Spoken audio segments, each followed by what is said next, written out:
3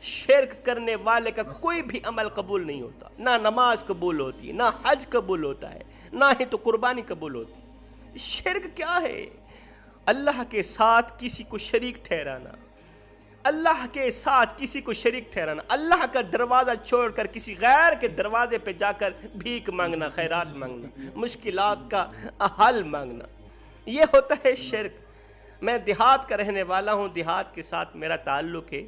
میں اکثر دیکھتا ہوں میرے دیہاتی نادان لوگ مختلف بزرگوں کے مزاروں پر جاتے ہیں، سجدے کرتے ہیں، سجدوں پہ سجدے کرتے ہیں، کہتے ہیں بابا جی ہمیں اولاد بھی دے دے، بابا جی ہمارے دکھڑے دور فرما، بابا جی ہمیں رزق وسیع عطا کر، بابا جی ہماری مشکلات کا حل فرما۔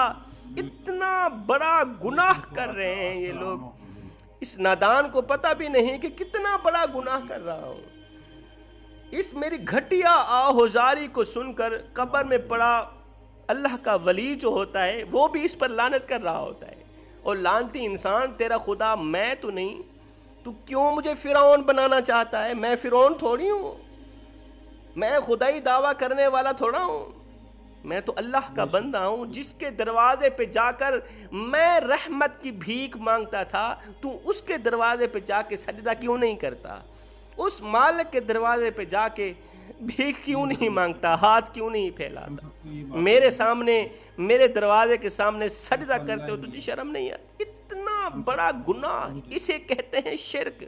میرے نبی نے فرمایا صحابہ شرک سے بچنا، تمہارے ٹکڑے ٹکڑے کیوں نہ کر دیے جائیں، ٹکڑے ٹکڑے کیوں نہ کر دیے جائیں، پھر بھی شرک نہ کرنا۔ شرک کرو گے تو یاد رکھنا تم لوگ تباہ و برباد ہو جاؤ گے، تمہارا کوئی بھی عمل قبول نہیں ہوگا۔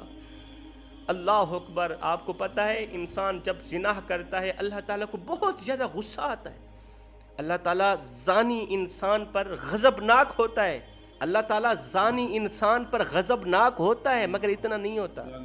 غضبناک کیوں ہوتا ہے؟ مومن جب زنا کر رہا ہوتا ہے اس وقت ایمان سے خالی ہو جاتا ہے، مومن جب چوری کر رہا ہوتا ہے اس وقت ایمان سے خالی ہو جاتا ہے، اس لیے اللہ تعالیٰ غضبناک ہوتا ہے۔ مومن جب جھوٹ بول رہا ہوتا ہے اس وقت ایمان سے خالی ہو جاتا ہے، مومن جب سود کا کاروبار کر رہا ہوتا ہے اس وقت ایمان سے خالی ہو جاتا ہے۔ اگر ایمان ہو بھی صحیح تو کس کھاتے کا ہے ایمان؟ اس ایمان کی اللہ کے سامنے کتنی قیمت ہوگی؟ چوری کرتے وقت اللہ تعالیٰ غضبناک ہوتا ہے، بہت زیادہ ہوتا ہے مگر اتنا نہیں ہوتا۔ جو لوگ نماز نہیں پڑھتے اللہ تعالیٰ ان پر غضبناک ہوتا ہے مگر اتنا زیادہ نہیں ہوتا۔ اب کس ٹائم، کس وقت، کس بندے پر اللہ تعالیٰ بہت زیادہ غضبناک ہوتا ہے؟ جب ایک انسان اللہ کا دروازہ چھوڑ کر غیر کے دروازے پہ جا کر ہاتھ پھیلاتا ہے، بھیک مانگتا ہے، خیرات مانگتا ہے، مدد طلب کرتا ہے، یہ وہ بدقسمت انسان ہوتا ہے جس پر اللہ تعالیٰ بہت زیادہ غضبناک ہوتا ہے، بہت زیادہ غصہ کرتا ہے۔ پوچھا گیا حضرت دوسرے لوگ کون سے ہیں جن کی قربانی قبول نہیں ہوتی؟ فرمایا دوسرے لوگ حرام کے پیسوں سے بکرا خرید کر اللہ کی راہ میں قربان کرنے والے لوگ، یہ بھی وہ لوگ ہیں جن کی نماز قبول نہیں ہوتی، جن کی قربانی قبول نہیں ہوتی۔ حرام اللہ تعالیٰ کو ناپسند ہے، اس لیے کہ حرام پر ہر وقت شیطان تھوکتا رہتا ہے۔ حرام اپنی اولاد کو کبھی نہ کھلانا، حرام کا ایک لقمہ بھی کھلانا، حرام تمہاری اولاد کی آنکھوں سے حیا چھین لے گا، حرام تمہاری اولاد کی آنکھوں سے شرم و حیا چھین لے گا، تمہاری اولاد کو بے حیا بنا ڈالے، تمہاری اولاد کو بے غیرت بنا ڈالے۔ پوچھا گیا حضرت تیسرے بدقسمت لوگ کون سے ہیں جن کی قربانی قبول نہیں ہوتی؟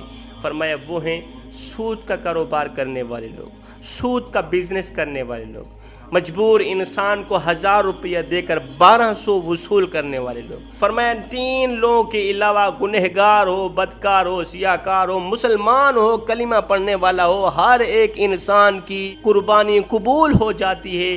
ان 3 لوگوں کی قربانی قبول نہیں ہوتی تب تک جب تک یہ پکی توبہ نہیں کر لے، پختہ توبہ نہیں کر لے۔ اصل میں اللہ تعالیٰ نے حکم دیا کہ لوگو تم جانور ذبح کرو، تم ہمارے نام پہ جانور ذبح کرو، ہم یہی سمجھیں گے کہ تم نے خود کو ہمارے نام پہ قربان کیا۔ وہ اللہ تعالیٰ کی راہ میں قربان کرنے کے لیے بھی آمادہ ہو جائے انسان، جیسا کہ حضرت اسماعیل علیہ السلام نے اللہ کے حکم کو قبول کرتے ہوئے اپنی جان قربان کرنے کے تیار ہو گئی۔ انہوں نے تو اپنے والد محترم حضرت ابراہیم علیہ السلام سے فرمایا تھا کہ یہ تو بہت سستا سودا ہے کہ میں اپنی جان اللہ کی راہ میں دوں اور اس کے بدلے اللہ تعالیٰ مجھے جنت عطا کرے۔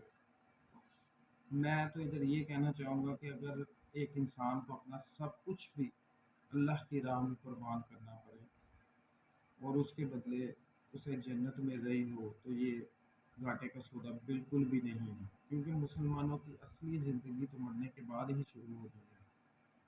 تو آئیے آج ہم سب اپنے تمام صغیرہ کبیرہ گناہوں سے اللہ کی بارگاہ میں توبہ کرتے ہیں اور انشاءاللہ پکی توبہ کرنے کی کوشش کریں۔ اگر گناہ ہو جائے تو دوبارہ توبہ کریں۔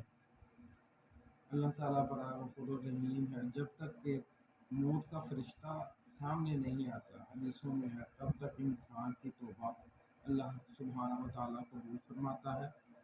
اللہ اتنا مہربان ہے کہ وہ 70 ماؤں سے بھی زیادہ اپنے بندے سے پیار کرتا ہے۔ 70 ماؤں کا عدد اس لیے بتایا گیا ہے کہ 70 ماؤں سے مراد لامحدود پیار کرتا ہے، لیکن ہم انسان اپنے پروردگار کو بھول بیٹھے ہیں۔